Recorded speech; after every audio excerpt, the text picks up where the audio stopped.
আমার ক্লাসে সবাইকে স্বাগত। আশা করি তোমরা সকলে খুব ভালো আছো। তাহলে চলো আমরা ক্লাস শুরু করি।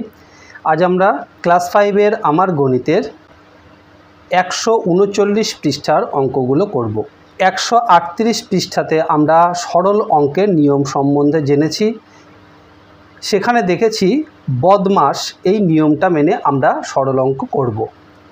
যারা এর আগের ভিডিওটি দেখোনি তারা দেখে নিতে পারো। এই ভিডিওর ডেসক্রিপশনে আমি একটি লিংক দিয়ে দেব। 139 পৃষ্ঠার একদম উপরে এখানে এক দাগে দেখো কি আছে, 32/4 গুণ প্রথম বন্ধনী 4-2 প্রথম বন্ধনী শেষ বিয়োগ 32/4 প্রথম বন্ধনী 4-2 প্রথম বন্ধনী শেষ। এখানে একটি জিনিস লক্ষ্য করো, এই যে 4 আর প্রথম বন্ধনীর মাঝখানে কিন্তু কোনো চিহ্ন নেই। এর আগের ভিডিওতে আমরা শিখেছি যে সরল অঙ্কের নিয়ম অনুসারে যদি এখানে কোনো চিহ্ন না থাকে, ব্র্যাকেটের আগে কোনো সংখ্যা আছে অথচ কোনো চিহ্ন নেই, তাহলে আমরা এখানে গুণ করব। আসলে এটি হলো অফ বা এর থাকলে আমরা কি করি, গুণ করি। চলো অঙ্কটি কিভাবে করতে হবে দেখে নিই। আমরা অঙ্কটিকে এখানে পাতিয়ে নিয়েছি খুব দ্রুত। চলো অঙ্কটি করে ফেলি।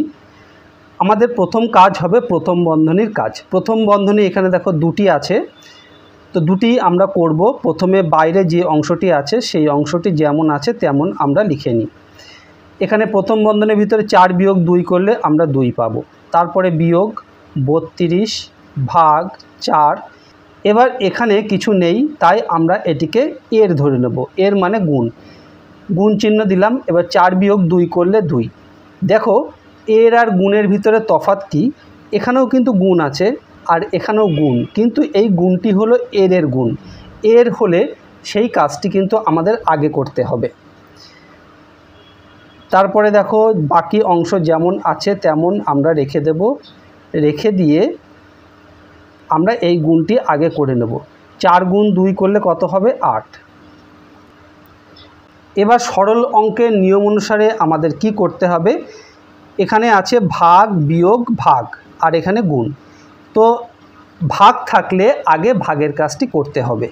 এখানে 32/4 করলে কত হবে, 8 গুণ 2 বিয়োগ 32/8। এবার এই ভাগের কাজটি করব। 8 গুণ 2 বিয়োগ 32/8 করলে 4 সমান, দেখো এইবার গুণ আছে আর বিয়োগ আছে, তাহলে গুণের কাজটা আগে করি। 8-2 = 16 বিয়োগ 4 কত হবে, 16 থেকে 4 বাদ দিলে 12। তাহলে এই রকম যদি কোনো অঙ্ক থাকে, সংখ্যা এবং ব্র্যাকেটের মাঝখানে কোনো চিহ্ন নেই, তাহলে সেটিকে কি করে করতে হবে তোমরা কিন্তু খুব ভালোভাবে বুঝতে পারলে। তারপরে দেখো আছে 2 দাগে 100/10 গুণ প্রথম বন্ধনী 4-2 প্রথম বন্ধনী শেষ বিয়োগ 100/10 প্রথম বন্ধনী 4-2 প্রথম বন্ধনী শেষ। এখানেও দেখো এই যে 10 আর এই প্রথম বন্ধনীর মাঝখানে কোনো চিহ্ন নেই। অঙ্কটিকে আমরা এখানে পাতিয়ে নিয়েছি, খুব দ্রুত অঙ্কটি করে ফেলি। দেখো বাইরের অংশটি যেমন আছে তেমন আমরা রেখে দেব। প্রথম বন্ধনী কাজটি আমাদের আগে করতে হবে। এখানে 4-2 করলে হবে 2 বিয়োগ 100/10 আর এখানে 10-এর মাঝখানে কোনো চিহ্ন নেই তাই আমরা এটিকে এর ধরব, এর মানে গুণ। 4-2 মানে 2। 100/10 গুণ 2 বিয়োগ 100 ভাগ, এবার 10 গুণ 2 করলে কত হবে, 20। যেহেতু এটি এর তাই এই কাজটি আমরা আগে করলাম। এবার দেখো ভাগ গুণ বিয়োগ আছে, তাহলে প্রথমে আমরা ভাগের কাজটি করব। এখানে 100/10 করলে আমরা পাবো 10 গুণ 2 বিয়োগ 100/20। আবার এখানে ভাগ আছে, এই ভাগের কাজটি এবার করব। 10 গুণ 2 বিয়োগ 100/20 করলে কত পাবো, 5।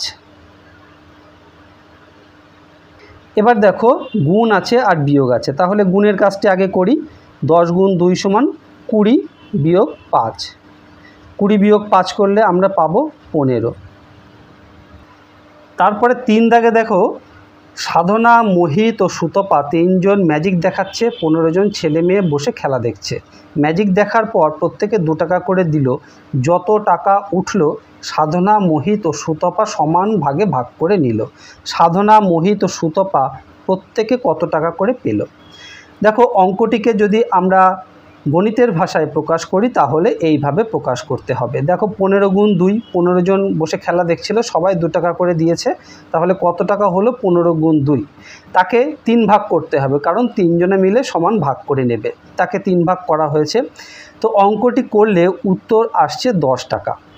অঙ্কটি কি করা হয়েছে দেখো, এখানে প্রথমে গুণ করা হয়েছে।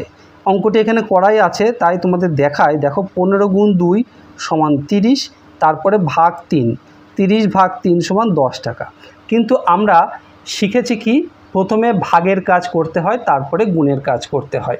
কিন্তু এখানে প্রথমে গুণের কাজ করা হয়েছে, তারপর ভাগের কাজ করা হয়েছে। তো সরল অঙ্কের যে নিয়ম, সেই নিয়ম মেনে কিন্তু এখানে করা হয়নি। এখানে অঙ্কটিকে পাতানোর ক্ষেত্রে আমরা যদি একটু অন্যরকমভাবে পাতাই তাহলে কিন্তু সেই সমস্যাটি আর থাকে না। দেখো প্রথম কাজ কি, আমাদের 15 গুণ 2 করতে হবে। তাহলে এটিকে যদি আমরা প্রথম বন্ধনীর মধ্যে রাখি তাহলে কিন্তু আর কোনো সমস্যা থাকে না, কারণ আমরা জানি প্রথম বন্ধনীর কাজ আমাদের প্রথমে করতে হবে। তাই প্রথম বন্ধনীর কাজ যদি আমরা 15 গুণ 2 30 করি, তারপরে 30কে যদি 3 দিয়ে ভাগ করি তাহলে কিন্তু সরলের যে নিয়ম, সেই নিয়ম মতো আমরা কাজ করছি, এটি প্রমাণিত। কিন্তু এখানে যদি আমরা প্রথম বন্ধনী না দিই তাহলে সরলের নিয়ম মতো আমরা কাজ করলাম না, সেটিই কিন্তু মনে হয়। যাই হোক, অঙ্কের উত্তর কিন্তু একই হবে, 10 হবে। তো এক্ষেত্রে এই রকম অঙ্কের ক্ষেত্রে আমরা অবশ্যই একটি ব্র্যাকেট দিয়ে নেব, তাহলে আমাদের কোনো সমস্যা হবে না। তারপর এখানে দেখো আরও 3টি অঙ্ক আছে। প্রথম অঙ্কে কি আছে?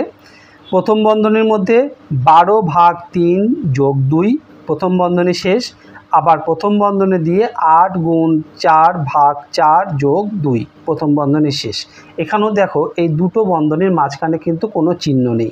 কোনো চিহ্ন না থাকলে আমরা কি করব? সেটিকে এর বা গুণ হিসেবে ধরে অঙ্কটিকে করব। তাহলে দেখো প্রথম বন্ধনীর কাজ আমাদের আগে করতে হবে। দুটি প্রথম বন্ধনী যে কোনো বন্ধনীর কাজ করলেই হবে। প্রথমে আমরা দেখি প্রথম বন্ধনীর মধ্যে ভাগ আছে, যোগ আছে, তাহলে ভাগের কাজটি আগে করব। 12 ভাগ 3 করলে কত হবে? 4, যোগ এই 2 আছে, 2 রাখলাম। এবার এই প্রথম বন্ধনীর মধ্যে গুণ, ভাগ, যোগ 3টে আছে, আমরা প্রথমে ভাগের কাজটি করব। তাহলে 8 গুণ 4 ভাগ 4 করলে 1 যোগ 2। এবার এই প্রথম বন্ধনীর মধ্যে কি আছে? 4 যোগ 2 সমান 6। এখানে কোনো চিহ্ন নেই, আমরা চিহ্ন দিলাম না, সেটিকে আমরা গুণ হিসাবে করব। আর এখানে কি আছে? প্রথম বন্ধনীর ভিতরে 8 গুণ 1 করলে আমরা পাবো 8, তারপরে যোগ 2। এবার 6, আর এখানে চিহ্ন নেই, তাই আমরা গুণ বসালাম। চিহ্ন না থাকলে আমরা গুণ বসাবো। বারবার করে বলছি এই ভুলটি যেন না হয়, তাহলে কিন্তু অঙ্ক হবে না। এবার দেখো 8 যোগ 2 করলে কত হবে? 10। তাহলে আমরা পেলাম 6 গুণ 10 সমান কত? 60। তারপর 2 দাগে দেখো আছে 30 ভাগ 6 গুণ 2 বিয়োগ 3 যোগ 2 যোগ 12 ভাগ 2।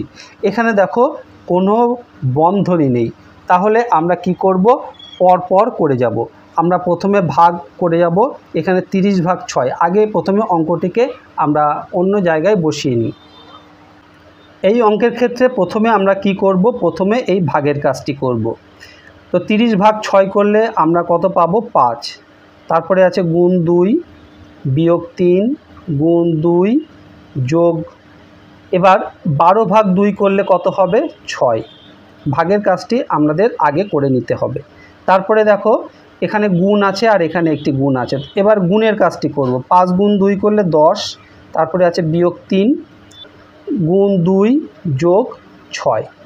এবার এই গুণের কাজটি করব। 10 বিয়োগ 3 গুণ 2 সমান 6 যোগ 6।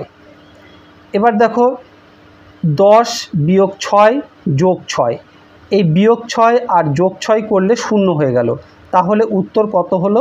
10। সরল অঙ্কের ক্ষেত্রে নিয়ম কি? প্রথম যোগের কাজ করতে হয়। এখানে দেখো 10 হলো যোগ আর এই 6 যোগ, আমরা এটিকে এইভাবেও করতে পারতাম, দেখো 10 যোগ 6 তারপরে বিয়োগ 6, এইভাবে যদি লিখি তাহলে আমরা কি পাবো, 10 যোগ 6 সমান 16 তারপরে বিয়োগ 6। এবার 16 বিয়োগ 6 করলে কত, 10। তাহলে দেখো সেই 10ই কিন্তু উত্তর আমাদের আসছে। ভিডিওটি ভালো লাগলে অবশ্যই একটি লাইক করো আর তোমার বন্ধুদের মধ্যে শেয়ার করে দিও, তাহলে তোমার বন্ধুরাও শিখতে পারবে। আর এই রকম ভিডিও আবারও পেতে চাইলে চ্যানেলটি অবশ্যই সাবস্ক্রাইব করে রেখো। খুব ভালো থেকো, দেখা হবে আবার পরের ভিডিওতে। ধন্যবাদ।